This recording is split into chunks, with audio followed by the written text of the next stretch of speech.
उच्च न्यायालयानं 2024पर्यंत एस.टी. महामंडळातील नोकर भरतीला मनाई केली होती. नोकर भरती झाली नसली तरी कर्मचारी निवृत्त होण्याची संख्या काही थांबली नाही. त्यामुळं रिक्त झालेल्या जागांवर नोकर भरती होणं गरजेचं होतं.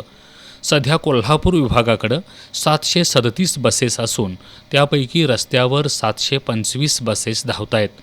वाहक आणि चालक यांची संख्या बसेसच्या तुलनेत कमी आहे. कामगार संघटनांकडूनही कर्मचारी भरती प्रक्रिया राबवण्याची मागणी सातत्यानं होती आहे.